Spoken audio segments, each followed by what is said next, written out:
Fitr wa Idul Adha. Ito ay yung Idul Fitr na ginagawa natin pagkatapos ng Ramadan at ang Idul Adha na ginagawa natin pagkatapos ng Ramadan. Ang paalala ng aking babahagi sa pinagdaraman na ito ay hindi mula sa akin. Pagkos ito ay mula sa ating mahal na Propeta Muhammad sallallahu alaihi wasallam. Kaya ito pinanggit sa harapan ng hindi ba makasawa ng Andres halos na ng mga sahaba. Sa alalunan ng disyerto ng Arafah, sa kainitan ng tanghali, ang Propeta Muhammad sallallahu alaihi wasallam ay tumindi sa ibabaw ng kanyang kamay na si Kaswa at kanyang sinabi, "Ya ayyuhan nas, o mga tao, isma'u wa'u, makinig kayo mabuti at intindihin ninyo." Ang mensahe nito ay hindi para lamang sa mga sahaba, bagkus para sa atin. Sabi niya, makinig kayo at intindihin ninyo. Fa inni la alqakum o fa inni la'anni la alqakum ba'da 'ami hada fi baladikum hada, dahil maaaring hindi na ako makikita sa taong na ito, o maaaring hindi na muli ako makikita sa lugar na ito.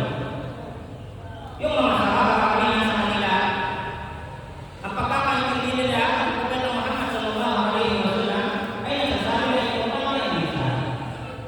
Ngunit ang mga sahaba na malapit sa Propeta Muhammad sallallahu alaihi wasallam, naintindihan nila yung kahulugan ng mensahe. Ano yung mensahe na yun? Napakinggan yung mabuti ang aking sasabihin dahil ito na ang pinakamahal importanteng mensahe na aking ibabahagi, dahil hindi na ako makapagsagawa ng Hajj pagkatapos nito. Kaya yung Hajj na yun ay tinawag na Hajj ng pamamaalam. At yung sermon na yun ay tinawag na sermon ng pamamaalam. Ibig sabihin, ito yung huling habilin, last will and testament ng Propeta Muhammad sallallahu alaihi wasallam para sa umma. At kanya ito sinimulan sa pamamagitan ng ano? Sabi niya, "Inna rabbakum wahid." Tunay na ang Panginoon ninyo ay nag-iisa. Bihada, kabayan ng diyan ng Lord. Ito yung tinuturo sa atin ng Propeta Muhammad sallallahu alaihi wasallam. Ito ang pinaka-importante sa lahat. Malaman mo, bago ka gumawa ng kahit ano, isa lang ang Panginoon. Ito ang pinakauna sa lahat, pinaka-importante sa lahat. Pagkaniwala ka dalawa, pagdasal ka sa dalawa, pag tinawag mo ako, pag tinawag mo naman yung iba, hindi tanggap ang iyong mga gawa. Inna rabbakum wahid. Wa inna abakum wahid. Ang tatay ninyo isa lang. Panginoon ninyo isa lang. Tatay ninyo isa lang. Ano yung sabihin? Yung pinagpunan natin tao ay isa lang. Kullukum min Adam, balik kayo kay Adam alaihi salam. Wa Adam min turab. At si Adam ay mula sa alikabok, mula sa lupa. Ito ay mensahe na dapat tayong magpapabas. Kahit gaano pa kataas sa iyong buhay, galing ka lang sa alikabok. Sabi ng Propeta Muhammad sallallahu alaihi wasallam, pagkatapos niya pasimulan ng kanyang paalala, "Inna dima'akum wa amwalakum wa a'radakum alaikum haram." Ito yung mensahe na gusto niya iparating sa atin. Sabi niya, yung inyong mga buhay, ang ginamit na word ng lima, ibig sabihin ng lima, dugo ninyo.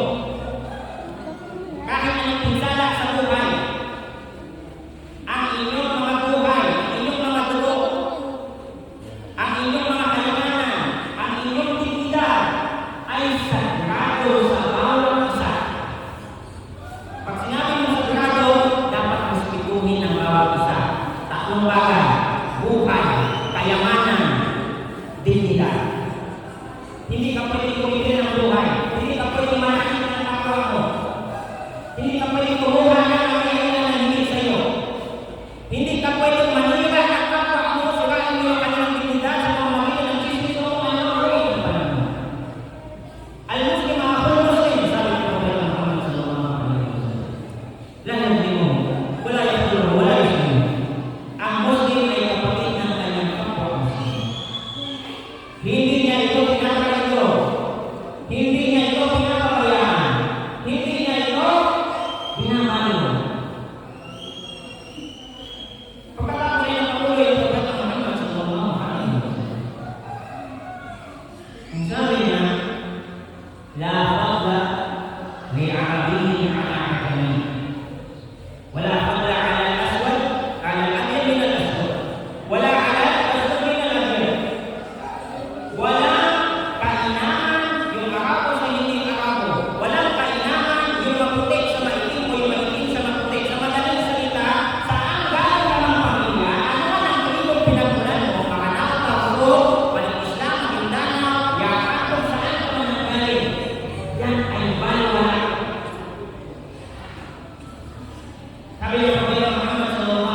Ito ang masingan. Sino yung mas makangan? Sino yung mas mainam? Yung may utakbo kay Allah subhanahu wa ta'ala. Yung sumusunod kay Allah sa kanyang mga ipinagpapalala. Yung lumalayo sa kanyang mga ipinagpapalala. Sabi ng Propeta Muhammad sallallahu alaihi wasallam, ala al-balagh, dumating ba sa akin ang mensahe? Kung ikaw nandoon, dumating ba sa iyo ang mensahe? Naiintindihan mo ba ang mensahe ng Islam? Ang mga sahaba talaga ito, Allahumma na'am. Dumating sa amin ang mensahe, naiintindihan namin. Saksi kami. Sabi ng Propeta Muhammad sallallahu alaihi wasallam, inna syaitan qad yaj'alu pada fi'atikum hadhihi. Ang syaitan ay nawala na ng pag-asa. Alam niya na hindi siya sasampalin ng tao. Walakin lahu radiya bima ta'tawuna min a'malikum fahdaru. Alam ng syaitan, alam ng demonyo na hindi siya sasampalin ng mga Muslim. Walang Muslim ang sumasagot ng syaitan.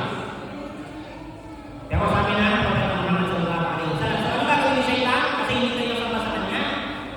Sapat na sa kanya na maliitin ninyo yung mga kasalanan na alam ninyo malaki. Na sabihin ninyo okay lang yan at hindi naman ako ng mapapawala. Sapat na sa kanya na baliwalain mo yung haram dahil alam niya hindi ko siya sa. Sabi ng Propeta Muhammad sallallahu alaihi wasallam, ito ay wala tayong pinapatamaan. Binanggit niya ito sa kanyang huling hadith. Ano sabi niya? Inna kulla riba mawdurun. Inna min al-mawduri jahiliyati mawdurun kulluhu.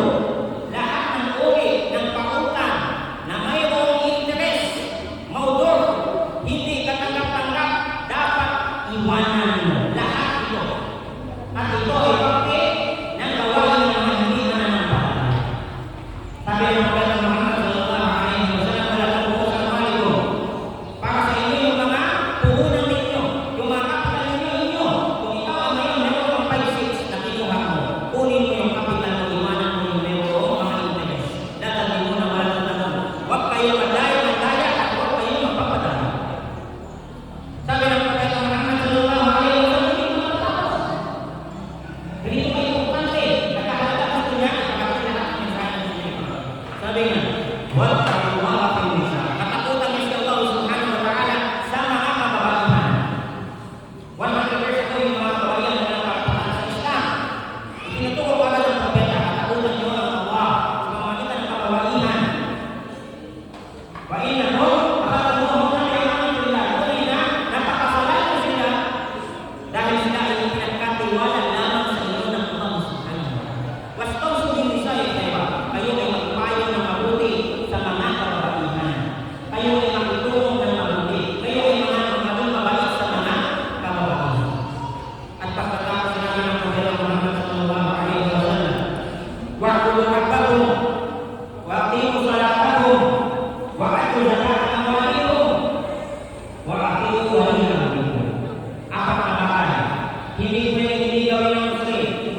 Alhamdulillah